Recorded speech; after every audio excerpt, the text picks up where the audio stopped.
Нийслэлийн газар зохион байгуулалтын албанаас 2020 онд газар эзэмшүүлэх ашиглуулах эрхийн захим дуудлага худалдааг 90 байршилд зарлаж, 71 байршилд газрын захим дуудлага худалдаа зохион байгуулад байна. 20 оны газар зохион байгуулалтын төлөвлөгөөнд нийт 90 байршил дуудлага худалдааны зарчмаар шийдвэрлэхээр тусгагдсан. Эдгээрээс бид нар 71 байршилд 7 удаагийн давтамжтайгаар дуудлага худалдааг зохион байгуулан ажиллаж байна. Өмнө нь газрын дуудлага худалдааг танхимаар явуулдаг байхад иргэн аж ахуйн нийжид хүндрэл чирэгдэл үүсгэн зэрэгцээ их хэмжээний зардал гарах цаг хугацаа ч их зарцуулдаг байжээ. Харин одоо газрын дуудлага худалдааг захим хэлбэр шилжүүлснээр бизнес эрхлэгч иргэн аж ахуйн нийжүүдэд учирдаг байсан хүндрэл бэрхшээлийг арилгаж олон нийтэд нээлттэй ил тод түргэн шурхаа зохион байгуулж байна. Ингэснээр дуудлага худалдаанд оролцогч нь заавал биечлэн очих шаардлагагүйгээр хаанаас хэдийд ч байршил харгалзахгүйгээр дуудлага худалдаанд оролцох бүрэн боломжтой болжээ. Өмнө газар аваа ашиглах ихэд байна шүү дээ. Тухайн аймгийн аймаг сумын захиргаанд хүсэлт гаргана, төсөл бичнэ. Тэгээд тухайн аймгийн засаг захиргаан зөвшөөрөх үгүй юу? Ерөнхийдөө зүгээр шулуухан хэлэхэд шүү дээ. Нэг сувлаа маягтай байхгүй. Азан таар бол бас тэнд газар авч болж байна те. Одоо тэр ерөнхийлөгчийн энтертэй уйлдаг юм уу яадын зөвхөн мэдээлэл авах хэсэг явна. Дуудлага худалдааны юу? Захин дуудлага худалдааны хамгийн том давуу тал бол харьцангуй нээлттэй.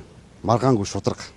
Нийслэлийн 2020 оны газар зохион байгуулалтын төлөвлөгөөнд тусгацсан дуудлага худалдааны байршлуудыг өргөн холбооны станц, аялал жуулчлал, хөдөө аж ахуйн үйлдвэрлэл, шатхуун түгэх станц, өвлийн хүлэмжийн аж ахуй, орон сууц үйлдвэрлэл, худалдаа үйлчилгээний зориулалтаар зарласан.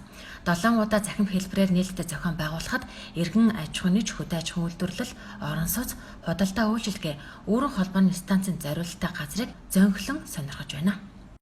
2021 онд захим дуудлага худалдаа зохион байгуулах байршлууд маань ирсэн саналуудаа үндэслээд хотын хөгжлийн ерөнхий төлөвлөгөөтэй уялдуулаад зориулалтын дагуу ашиглаж болохоор байна уу? Эдгээр нөхцөл байдлуудыг үндэслэж үзээд боломжтой гэсэн саналуудыг эх оны газар зохион байгуулалтын төлөвлөгөөнд тусгай явуулна. Газар зохион байгуулалтын тусгаснаар засаг даргын захимжаар тухайн бүртэн дуудлага худалдааг захим болон танхимын хэлбэрээр зохион байгуулж байна. Хан уул дүрэг орон сууц хүлэмж мод үржүүлгийн чиглэлээр харин сонгон архан дүрэг хөдөө аж ахуйн үйлдвэрлэлийн зориулалтаар тэлэх бүрэн боломжтой. Зам харилцаа эрчим хүч дэд бүтц бүрэн хөгжсөн налах дүргийн хувьд үйлдвэрлэл хөгжүүлэхэд бүрэн боломжтой дүрэг юм а. Нийслэлийн Баханга Багнуур дүргийн газрын нөөцийн хувьд жижиг дунд үйлдвэрлэлийн чиглэлээр үйл ажиллагаа явуулах бүрэн боломжтойг албаныхан хэлсэн юм. Энэ жилийн хувьд бол газар зохион байгуулалтын төлөвлөгөөндөө бид нэр 24 байршлыг бол тусгаж оруулсан байгаа. Үүнийхээ бол 10 байршлыг бол эхний ээлжинд бол иргэдтэй болон аж ахуйн нэгжүүдтэй бол дуудлага худалдаагаар газар эзэмшүүлэх асуудлыг шийдвэрлээд дүүргийн засаг даргын захимж гараад ажиллаад явж байна. Дуудлага худалдааны газар нийслэлийн газар зохион байгуулалтын төлөвлөгөөнд тусгагдсан. Улаанбаатар хотын хөгжлийн богино дунд урт хугацааны бодлоготой уялдсанараа онцлог юм а. Захим хэлбэрт шилжүүлснээр бизнес эрхлэгч иргэн аж ахуйн нийжүүд сонирхсан газартаа газрын дуудлага худалдаанд оролцох боломжтой болж байгаа. Тэгвэл нийслэлийн газар зохион байгуулалтын алба 2020 оны 3 дахь удаагийн дуудлага худалдаанд оролцож ялагч болсон иргэн аж ахуйн нийжид газрын эцэг тэмдгийг зааж өгч газрыг нь хүлээлгэн өгсөн юм. Өмнө нь болохоор дуудлага худалдаан дээр өрсөлдөгч байхгүй учраас нэг удаа буцаж ийсэн. Тэгээд энэ 20 оны 6 сарын 17 оны өдөр дуудлага худалдаанд оруулаад тэгээд ялагч болоод энэ газар одоо авчаад байгаа.